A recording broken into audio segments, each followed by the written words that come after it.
নাহিদ ভূঁইয়া যদি কথা বলতে পারতেন তাহলে হয়তো ওনার মনের অভিব্যক্তি বুঝতে পারত উষা। কথা বলতে পারার ক্ষমতা হারিয়ে ফেলার বিষাক্ত অনুভূতি হচ্ছে নাহিদ ভূঁইয়ার। আজকে যদি কথা বলার একটু শক্তি থাকতো, আদো আদো বলিতেই মনের ভাব বোঝাতে পারত, তাহলে উষাকে এরকম কাজ করা থেকে বাধা দিতে পারত।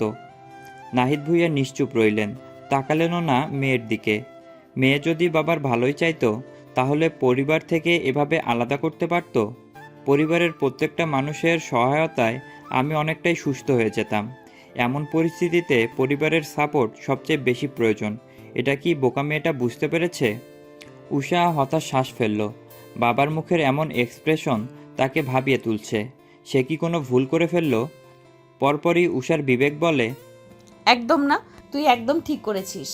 বিয়ে মানেনি মানবেন না, ওইটা আলাদা একটা ব্যাপার ছিল। কিন্তু হুটহাট কাছে আসা, নিজেকে ডেসপারেট প্রমাণ করা, এইসব তো নাটকই ছিল। নাটক না হলে সেদিন সাগর ভাই কি করে আবারও ডিভোর্সের কথা তুলতে পারলেন? এত কিছু হয়ে যাওয়ার পরেও এটা কি তার কাম্য ছিল উশি? উষা মাথা নিচু করেই বসে রইল। বিবেকের কথা শুনে চোখ দুটো জ্বালা করে উঠল তার। ভাবল, আমার কোনো কিছু তো নাটক ছিল না। তাহলে আমি কি ঠিক করছি এখন? সাগর ভাইয়ের সব কিছু তো নাটকই ছিল, তবে আমার ক্ষেত্রে কি সব সত্যি ছিল? পরপর উষার বিবেক বলল, না, আমি কখনোই সাগর ভাইয়ের মতো নাটক করতে পারতাম না। সাগর ভাইয়ের প্রতি আমার টানটা কখনোই ছিল না মুখোশের মতো। সব কিছু পেছনে ফেলে, নিজের আত্মসম্মান ফেলে আমি বারবার কাছে গিয়েছিলাম ভালোবাসার টানে। তাহলে তাহলে কি সত্যিই আমি ভুল করেছিলাম? ভুল মানুষকে বিশ্বাস করে, ভুল সময়কে আঁকড়ে ধরে? উষার মনে হলো হয়তো তার ভালোবাসা ভুল ছিল না, বরং ভালোবাসার প্রকাশটাই ভুল ছিল। আমি তো চেয়েছিলাম সাগর ভাই আমাকে বুঝুক। আমি এখনও আগের মতোই তাকে ভালোবাসি। কিন্তু ভালোবাসা কি প্রমাণ করতে হয়? উষা ভাবল, হয়তো আমার চুপ থাকাটাই উচিত ছিল। হয়তো আমার এখন বোঝা উচিত, ভালোবাসা, আত্মসম্মান কখনো একে অপরের প্রতিদ্বন্দ্বী নয়। তবে যখন এক পক্ষ সেই ভালোবাসাকে বারবার অপমান করে, তখন নিজের আত্মসম্মানটাই আগে ভাবা উচিত। আমি কোনো ভুল করিনি, এই অপমান লাঞ্ছনা আর নেওয়া যাচ্ছে না। নাহিদ ভূঁইয়ার কাতস্বরে উষা নিজের ভাবনা থেকে বেরিয়ে আসে। বাবাকে উত্তেজিত হতে দেখে চিন্তায় ভিতরটা অসাড় হয়ে আসে উষার। কি হয়েছে আব্বু? এমন করছো কেন? দেখো কত বেলা হয়ে গেছে, এখনো নিজের মেডিসিন নেয়নি। এমন তো হবেই। উঠে বসো আমার সাথে, খেয়ে নাও তাড়াতাড়ি। নাহিদ ভূঁইয়া খেলেন না, উল্টো জিদ দেখালেন নিজের মেয়ের সাথে। শেষমেশ উষা একা না পেরে কল লাগায় কাউকে। বিকেল গড়িয়ে রাত হয়েছে সেই কখন। ভূঁইয়া বাড়ির প্রতিটি মানুষ চিন্তায় দ্বিধাগ্রস্ত। সাগর বাড়িতে নেই। তন্ন তন্ন হয়ে খুঁজছে সারা শহর। যেসব মানুষ আর জায়গা তার সন্দেহের লিস্টে ছিল সেসব জায়গায় চেক করা শেষ। উষাবিহীন ওই ঘরে তার মন কখনোই টিকবে না। মেয়েটাকে এক নজর দেখে হলেও মনের তৃপ্তি সে মেটাতে পেরেছে। ভঙ্গুর হৃদয় নিয়েই বাসায় ফিরল। রাত তখন 11:30 কি প্রায় 12টা বাজে। সকলেই ড্রয়িং রুমে উপস্থিত ছিল। সাগর সদর দরজা পেরিয়ে ড্রয়িং রুমে সকলকে উপস্থিত থাকতে দেখেও নির্লিপ্ত ভঙ্গিতে নিজের রুমে যাওয়ার জন্য পা বাড়ালো। সিজান ভূঁইয়া ছেলের অপেক্ষাতেই ছিলেন, কিন্তু উপস্থিত সকলকে এভাবে উপেক্ষা করাটা ঠিক পছন্দ হলো না উনার। রাশভারী কণ্ঠে পিছু ডাকলেন, দাঁড়াও, আমরা অপেক্ষা করে আছি তোমার সাথে কথা বলার জন্য। সাগরের পা থেমে গেল। মুখের হাবভাব গম্ভীর, চোখজোড়া শান্ত, ভ্রুজোড়া স্বভাবসুলভ ভঙ্গিতেই কুঁচকানো। ছেলের এমন নির্লিপ্ততা কেন জানি মানতে পারলেন না সিজান ভূঁইয়া। এত ভাব কেন এই ছেলের? ভাঙবে তবু মস্কাবে না। সাগর থমথমে কণ্ঠে জানালো, but I am not interested. Sijan Bhuiyan ভ্রু কুঁচকালেন, রাগী স্বরে বললেন, মানে কি, ওদের কোনো খোঁজ পেলে কি না? কি হয়েছে এখন অবধি আমাদেরকে জানাবে না? সাগর উত্তর করল না। উল্টো দিকে ঘুরে হাঁটা দিল নিজের ঘরের দিকে। পরিবারের মানুষগুলোকেই নিতে পারছে না সে। এবার নাবিল ভূঁইয়া মুখ খুললেন, এ কি বাবু, তোমাকে কিছু বলছি আমরা। এ কেমন নিলুপত্তা তোমার? সবসময় মানুষ এমন করে বুঝি? সাগর সবেমাত্র সিঁড়িতে পা রাখত, কিন্তু চাচার কথা শুনে থেমে গেল আবারও। তাচ্ছিল্যের স্বরে বলল, সবসময় আবার কেমন করি আমি? সিজান ভূঁইয়া বিরক্তি নিয়ে বলল, এসব বাদ দে, উষার কথা বলো। কোনো খোঁজ পেলে ওদের? মারিয়া জামানো সায় দিলেন সাথে। হ্যাঁ বাবু, বলো না। আমাদের মেয়েটার কোনো খোঁজ পেলে?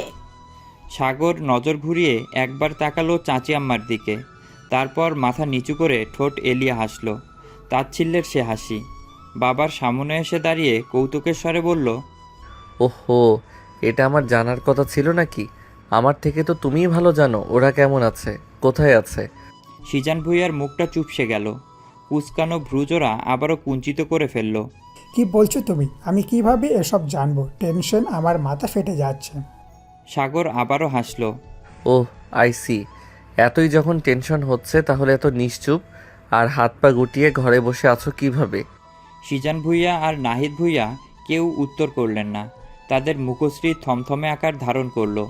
সাগর তীক্ষ্ণ দৃষ্টিতে একবার তার বাবা এবং চাচাকে দেখল। পরপর গম্ভীর আর চাপা রাগ মিশ্রিত স্বরে বলল, আমাকে এভাবে কুত্তার মতো ঘুরিয়ে তোমাদের মনে এবার শান্তি মিলছে নিশ্চয়ই। লিপি বেগম মাত্রই ওষুধ হাতে উপস্থিত হয়েছিলেন এখানে। ছেলেকে এমন এলোমেলো অবস্থায় দেখে এগিয়ে গেলেন ছেলের দিকে। ছেলের হাত জড়িয়ে ধরে বললেন, তোর বাবা এই সম্পর্কে আসলেই কিছু জানে না বাবু, চিন্তা করিস না। বাবা তোর চাওয়াটা নেক হলে আল্লাহ নিশ্চয়ই তোর সহায় হবেন, একটু ধৈর্য ধর। সাগর দাঁড়ালো না আর এখানে। অসহ্য লাগছে সব কিছু। আজকে যদি গালিবের ফ্ল্যাটে চলে যেত সেটাই ভালো হতো। সাগর আর নিজের ঘরে গেল না, পা চালিয়ে গিয়ে ঢুকলো উষার ঘরে। নাহিদ ভুঁইয়ার অবস্থা খারাপ। রাত যত গভীর হতে থাকে নাহিদ ভুঁইয়ার অসুস্থতাও বাড়তে থাকে।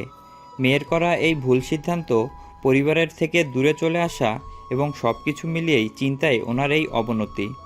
অসুস্থ মানুষের মন মস্তিষ্ক এমনিতেই সেন্সিটিভ থাকে। এমন অবস্থায় রোগীরা অ্যাটেনশন চায়। তাদেরকে নিয়ে মেতে থাকলে, হাসাহাসি করলে মাইন্ডটা অনেকটাই ফ্রেশ হয়। আর এই অবস্থাতে একেবারে একা একটা ঘরে বন্দি থাকলে সুস্থ হবে কি করে? নাহিদ ভুঁইয়ার অবস্থা ক্রমাগত খারাপ হতে থাকে।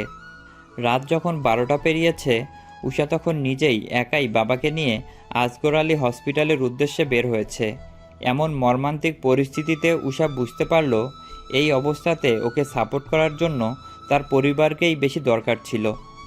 উষাদের বাসাটা যেহেতু গ্যান্ডারিয়াতে, তাই উন্নত মানের চিকিৎসার জন্য আসগর আলী হসপিটালই বেস্ট। নাহিদ ভুঁইয়া অনেক ভেবেচিন্তে গ্যান্ডারিয়াতে ফ্ল্যাট কিনেছেন। যেহেতু এদিকটায় ভুঁইয়া বাড়ির সদস্যদের তেমন একটা চলাচল নেই বললেই চলে, রিস্কটা একটু কমই। নাহিদ ভুঁইয়াকে কেবিনে নেওয়া হয়েছে। উষা আপাতত বাহিরে অবস্থান করছে। সেফটির জন্য ফেস মাস্ক পরে আছে। প্রিয়তা আর কাউকেই কিছু জানায়নি। এমনিতেই সারাদিন ওদেরকে অনেক ঝামেলা পোহাতে হয়েছে। এই রাতের বেলা আর জানানোর প্রয়োজন নেই। রাতের আধার কাটিয়ে পূর্ব আকাশে যখন রক্তিমা ভাব ফুটে উঠল, ঠিক সেই সময়ই সাগর রেডি হয়ে বাড়ি থেকে বেরিয়ে আসে। নেহাল আর গালিবও বাসার নিচে অবস্থান করছে। একসাথেই বের হবে 3 জনে, তাই এই সকাল সকাল বের হওয়া। সাগর গ্যারেজ থেকে সাদাফের বাইকটা নিয়ে বের হয়ে আসলো। গেট পেরিয়ে বাহিরে বের হতেই দেখল নেহাল আর গালিব দাঁড়িয়ে আছে। এতক্ষণ লাগে বের হতেই? আমরা কখন এসেছি? কল দিলাম কতগুলো, তাও রেসপন্স করলি না। গালিবের কথায় সাগর তপ্ত নিঃশ্বাস ফেলে জবাব দিল, সারা রাত ঘুম হয়নি রে, শেষ রাতে চোখটা লেগে গিয়েছিল। রাতেও খাওয়া দাওয়া করিসনি না? মামিমা কল দিয়েছিলেন আমাকে। সাগর ছটফটিয়ে ওঠে, করুণ স্বরে বলে, মনে শান্তি নেই। তুই ভাবতে পারছিস, পুরো একটা দিন চলে গেল, মেয়েটাকে একটা নজর দেখতে পারলাম না। কোথায় আছে, কেমন আছে তাও জানি না। এতদিন আমাকে উপেক্ষা করলেও তো আমার চোখের সামনেই ছিল। আজ অবধি কখনো আমার নজরের বাইরে ছিল মেয়েটা? এই অবস্থায় আমার গলা দিয়ে খাবার নামবে? সাগরের কথা শেষ হতেই নেহাল গালিবের পেছনের দিকে তাকিয়ে বলল, এটা মেহেদি না সাগর, উষার ফ্রেন্ড। আমার একটু গরমিল লাগছে, অনেক দিন তো দেখিনি। নেহালের কথায় সাগরও সেদিকে চায়। তীক্ষ্ণ নজরে পর্যবেক্ষণ করে ছেলেটিকে। ভ্রুকুচকে বলল, হ্যাঁ, ও তো মেহেদি, কিন্তু এখন সে এখানে কী করছে, তাও এত সকালে? যতদূর জানি ওর বাবার চট্টগ্রামে ট্রান্সফার হয়েছে, আর ওরা ওখানেই থাকে বর্তমানে, চট্টগ্রামের কলেজে অধ্যয়নরত। গালিবও দেখল ছেলেটাকে। গালিবও চিনে এই ছেলেকে, একই এলাকায় বাসা, আবার উষারও বন্ধু। গালিব সন্দেহের স্বরে বলল, কিন্তু মেহেদি এখন ঢাকায় কেন? সামনে এক্সাম, যার যার প্রিপারেশন নিয়ে বিজি থাকার কথা। আর এত সকাল সকালেই বা কোথায় যাচ্ছে? সাগর গম্ভীর স্বরে বলল, ওকে ডাক দে গালিব। এদিকে আসতে বল। মেহেদি নিজের মতো করে রাস্তা দিয়ে হেঁটে যাচ্ছিল। সাগর, গালিব, নেহাল কাউকেই সে লক্ষ্য করেনি। কাঁধে জাস্ট একটা কলেজ ব্যাগ ঝুলানো। কাছাকাছি আসতেই গালিব ডেকে উঠল। আরে মেহেদিনা, বহুদিন পর দেখা, কেমন আছো? নিজের নামে সম্বোধন শুনেই অনেকটাই অবাক হয় মেহেদি। পাশে তাকিয়ে সাগর, নেহাল আর গালিবকে দাঁড়িয়ে থাকতে দেখে যেন বিস্ময়কর ভাবটা আরও বেড়ে গেল। অস্বস্তিকর একটা পরিস্থিতিতে পড়ে গেল সে। যেই ভয়টাই মনে মনে পাচ্ছিল সেটাই অবশেষে হয়েছে। মেহেদি ওষ্ঠে জোরপূর্বক হাসি ফুটিয়ে এসে দাঁড়ালো তাদের সামনে। অস্বস্তিকর ভাবটা কাটিয়ে উৎফুল্ল ভঙ্গিতে বলল, আলহামদুলিল্লাহ ভাই, আপনি? আরে সাগর ভাইয়া, দেশে ফিরলে কবে? বাহ ভাইয়া, আগে থেকে আরও অনেক ড্যাশিং আর হ্যান্ডসাম হয়ে গেছো। সাগর জবাবে মুচকি হাসল শুধু। মেহেদি এবার নেহাল আর গালিবকেও বলল, অনেক দিন পর তোমার সাথে দেখা হলো ভাইয়া। ভাগ্যিস কাল রাতে ঢাকায় ফিরছিলাম, নয়তো কি আমাদের এই দেখাটা হতো। নেহাল মৃদু হাসি দিয়ে বলল, যতদূর জানি আঙ্কেল এখন চট্টগ্রামে পোস্টিংয়ে আছে। আমরা ওখানেই থাকি। আচ্ছা ভাইয়া, উষা বাসায় আছে? এখন গেলে দেখা করা যাবে? প্রায় 1 বছর হয়ে গেছে ঢাকায় এসেছিলাম, দেখাও হয়নি পরে আর। সাগরকে চুপ থাকতে দেখে নেহাল তাকালো সাগরের দিকে। মেহেদির কথা সম্পূর্ণ অগ্রাহ্য করে নেহাল অপ্রস্তুত ভঙ্গিতে বলল, ও, তা ঢাকায় হঠাৎ কি মনে করে এলে? সামনে এক্সাম, তাই ভাবলাম এখানের সব বন্ধু বান্ধব আর শিক্ষকদের সাথে দেখা করে যাই। আম্মু অনেক জোর করেই পাঠালেন। আজকে সন্ধ্যায় দেখি আসবো উষার সাথে দেখা করতে। সাগর রাশভারী স্বরে বলল, তোমার কি তানহা, প্রিয়তা, উষা এদের সাথে যোগাযোগ নেই কোনো? মেহেদি স্বাভাবিক ভঙ্গিতেই বলল, হ্যাঁ আছে, মাঝে মাঝে অনলাইনে টুকটাক কথা হয় আর কি। এখন কোথায় যাচ্ছ? এই তো শান্তদের বাসায় যাবে, তারপর আবারও কয়েকজন মিলে সারাদিন ঘোরার চিন্তাভাবনা আছে। গালিব মেকি হাসি দিয়ে বলল। ও, বুঝতে পেরেছি। আচ্ছা যাও তবে।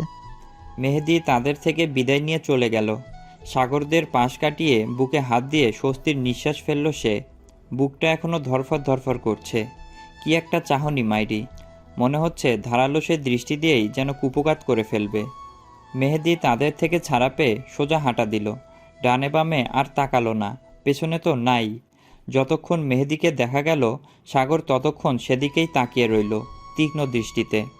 তার মন থেকে কিছুতেই সন্দেহ দূর হচ্ছে না। সাগরের দৃষ্টি লক্ষ্য করে নেহাল বলল, তুই কি এখন ওকে সন্দেহ শুরু করেছিস? সাগর সেদিকে তাকিয়েই জবাব দিল, সেটা সময় বলে দিবে। আপাতত ও যতদিন আছে আমাদের নজরে রাখতে হবে ওকে। উষার বাবা অসুস্থ, আর এই খবরটা ও জানে না। এটা কিভাবে মেনে নেওয়া যায়? ওদের বন্ধুত্বটা কতটা গাঢ় ছিল সেটা জানিস না তোরা? উষা না হয় ব্যস্ততায় জানায়নি, কিন্তু প্রিয়তা, তানহা ওরাও কি কিছু জানায়নি? সাগরের কথায় যুক্তি আছে। গালিবও সায় জানালো এতে, কিন্তু গালিব সেসব পাত্তা না দিয়েই জোর গলায় বলল, এখন ওকে ছাড়া আমার যে কাজের জন্য বের হচ্ছি, আগে সেটা শেষ করি, পরে না হয় ওকে দেখা যাবে। গালিবের কথাতে সাগরের মন সায় দিল না, কিন্তু তাদের আপাতত যাওয়া দরকার। উষা এতক্ষণ বাবার কাছেই ছিল, কিন্তু ডক্টর আর নার্সরা নাহিদ ভুঁইয়ার চেক আপের জন্য নিয়ে এসেছেন। তাই এই মুহূর্তে উষাকে বাইরে বের হতে বলা হলো। উষাও বিনা বাক্যে বেরিয়ে এলো কক্ষ থেকে। উষা কেবিনের সামনের চেয়ারে বসে আছে, মুখমণ্ডল আতঙ্কিত, ভয়াবহ রকমের গম্ভীর। কোনো গভীর চিন্তা ভিতরে ভিতরে তাকে কুরে কুরে খাচ্ছে। উফ ভাইয়া, ধরা পড়েই গেছিলাম আজকে। হঠাৎ পরিচিত কণ্ঠস্বরে চমকে তাকায় উষা। ঘামার্থ মেহেদিকে দেখে নিজের মনের কোণে কিছুটা খুশি খুশি ভাব জাগে। যাক, এতক্ষণে সাপোর্ট করার জন্য পাশে কাউকে তো পেল। তবে মেহেদির বলা বাক্যে অবাক হয় উষা। বিস্ময় নিয়ে বলে, কেন, কি হয়েছে? আসার পথে তোদের বাসার সামনে সাগর ভাইয়া, নেহাল আর গালিব ভাইয়ার সাথে দেখা। উষা ধরফরিয়ে বসা থেকে উঠে দাঁড়ায়। ভয়ে চোখ মুখ ছিটিয়ে গেছে একেবারে। কিভাবে? কি হলো পরে? কিছু সন্দেহ করনি তো? মনে তো হয় না কিছু সন্দেহ করছে। তুই শিওর কিভাবে? তোকে হঠাৎ ঢাকা দেখেই তো ওদের সন্দেহ হওয়ার কথা। তা তো স্বাভাবিকই, কিন্তু আমি সামলে নিয়েছি। বলেই মেহেদি খুলে বলল তাদের সাথে হওয়া কথোপকথন। সাগর, নেহাল, গালিব তিনজনেই ধানমন্ডি জিগাতলার দিকে ছিল। আরাফের থেকে নতুন ফ্ল্যাটের ঠিকানা নিয়েছে। এই ফ্ল্যাটটা উষার 18তম জন্মদিন উপলক্ষে সিজান ভূঁইয়া এবং নাহিদ ভূঁইয়া মিলে উপহার দিয়েছেন, সাগরের থেকে লুকিয়ে। অবশ্য সিজান ভূঁইয়ার বুদ্ধিতেই মেয়ের জন্য সম্পদ গড়েছেন নাহিদ ভূঁইয়া। তখনও তো তারা সাগরকে নিয়ে শিওর ছিল না। সাগর যে বিয়েটা মন থেকে মানে এটা তো তারা জানতো না। মেয়ের ভবিষ্যতের কথা ভেবেই তো ফ্ল্যাটটা কিনা। এই ফ্ল্যাটে নেই উষা, বাহির থেকে তালা দেওয়া। হতাশ হলো সাগর। পুরো একটা দিন চলে গেল, অথচ মেয়েটার দেখা নেই। সাগরের বিবেক বলে, মেয়েটা কি তার এই অস্থিরতা বুঝতে পারে? বুঝবে কি করে? সে কখনো বুঝিয়েছে? অবহেলা অপমান ছাড়া কিছু দিয়েছে? তাহলে মেয়েটা বুঝবে কেমন করে? পাশ থেকে নেহাল শুধায়, এখন কি করবি? ধানমন্ডির প্রত্যেকটা হসপিটালে চেক করা হয়েছে, আন্দাজে কোথায় খুঁজবো, কোথায় যাব? সাগর আনমনে ভঙ্গুস্বরে জানালো, জানি না। হসপিটালের নিচে দাঁড়িয়েছিল ওরা। সেকেন্ড পেরোতেই পকেটে থাকা সাগরের সেলফোনটা বেজে উঠল কর্কশ ধ্বনিতে। ভ্রুকুচকে পকেট হাতড়ে ফোনটা বের করতেই, চোখের সামনে তুলে ধরতেই দেখে নাফিজের কল। কোথাও একটা আশার আলো যেন দেখল সাগর। গালিব পাশেই ছিল। উকি ঝুঁকি দিয়ে দেখেও নিল স্ক্রিনে ভেসে থাকা নাফিজের নামটা। গালিব কপাল কুঁচকে জানতে চাইল, এই অসময়ে নাফিস তোকে কল করেছিল কেন? সাগর মাথা তুলে তাকালো একবার গালিবের দিকে। চোখে মুখে গম্ভীর্যভাব ফুটিয়ে তুলে রাগী স্বরে বলল, এখনই জানতে পারবি। সাগর ফোন রিসিভ করেই লাউড স্পিকারে দিয়ে দিল। নাফিজ উৎসুক কণ্ঠে বলল, ভাই, তুমি যে বললে মেহেদিকে ফলো করতে, তোমার কথা মতো আমি তাই করেছি। আমাদের গ্রামের রাস্তার মোড় থেকে ও একটা ছেলের সাথে প্রথমে টং দোকানে যাই, চা খেয়ে বেরিয়ে পড়ে এবং এই দুর্বিষহ জ্যাম ঠেলে সে এখন গেন্ডারিয়া আজগর আলী হসপিটালে আছে। 8 ঘন্টা ওভার হয়ে গেছে, সে ভিতরে গিয়েছে। আমার কিন্তু ব্যাপারটা মোটেও সুবিধের ঠেকছে না। গালিব নেহাল দুজনেই সমান তালে অবাক। সাগর এসব কখন করলো? ফোনে তো কারোর সাথেই কথা বলতে দেখেনি ওরা, শুধু কয়েকবার ফোন চাপতে দেখেছে। তবে কি নাফিসকেই ডিটেলস দিয়েছে? হতেও পারে। তবে আশ্চর্যের ব্যাপার হলো, ছেলেটা মিথ্যে কেন বলল? সে তো বলল ফ্রেন্ডের বাসায় যাবে, ঘুরবে। তবে গ্যান্ডারিয়াতে কি করছে? আর হসপিটালেই বা কেন গেল? তবে ওখানেই উষা আছে? নেহাল আর ভাবতে পারল না। মাথা ভনভন করছে তার। নজর ঘুরিয়ে সাগরের দিকে তাকাতেই বুঝতে পারল, ভাইয়ের রাগটা মাথাচাড়া দিয়ে উঠেছে। হাঁটুর বয়সী ছেলে এত আত্মবিশ্বাসের সঙ্গে মিথ্যা বলে তাকে বোকা বানালো। অবশ্য সাগর তো মেহেদিকে ঢাকায় দেখেই সন্দেহ করেছে, কারণ ওদের এক্সামের আরও অনেক দিন বাকি। সাগর শুধু তার রাশভারী গম্ভীর স্বরে বলল, তুই ওখানেই থাক নাফিস, ও তোকে চিনতে পারবে না। তবে হসপিটালের ভিতরে ঢুকতে হবে না, আমরা সেখানেই আসছি। আর তুই একটু খেয়াল রাখবি যে উষা। সাগরের কথা শেষ করার পূর্বেই নাফিজের পাশ কাটিয়ে ওর থেকে একদম এক কদম সামনে এসে দাঁড়ালো মেহেদি। সাথে একটা মেয়েও আছে। নাফিজ এবার আর সাগরের কথায় মনোযোগ দিল না, কান খাড়া করে শুনতে চাইল ওদের কথোপকথন। মেহেদি কিছুটা বিরক্তি আর রাগ মিশ্রিত স্বরেই বলল, সমস্যা কি তোমার? এখানে ডেকে আনলে কেন? তোমার সাথে কথা বলার কোনো ইন্টারেস্ট আমার নেই। তুমি কেন সেটা বুঝতে চাইছো না? লাস্ট কিছুদিন যাবৎ তুমি আমাকে খুব প্যারা দিচ্ছ, এসব আমি আর নিতে পারছি না। নাফিজ সূক্ষ্ম নেত্রে তাকিয়ে দেখল ছেলে মেয়ে দুটির অভিব্যক্তি। ইভা নামের মেয়েটার মুখটা কাঁদো কাঁদো, তীব্র কষ্টে জর্জরিত তার হৃদয়। কান্না মিশ্রিত স্বরে বলল, আমি ভুল করে ফেলেছিলাম মেহেদি, প্লিজ আমাকে শেষবারের মতো ক্ষমা করো। আমি কথা দিচ্ছি আমি আর কখনো এমন কিছু করব না। আমি আমার আগের মেহুকে ফিরে পেতে চাই। চলো না আমাদের সম্পর্কটা আবার নতুন করে শুরু করি। ওদিকে নাফিজের থেকে উত্তর না পেয়ে সাগরের মাথা ফেটে যাওয়া অবস্থা।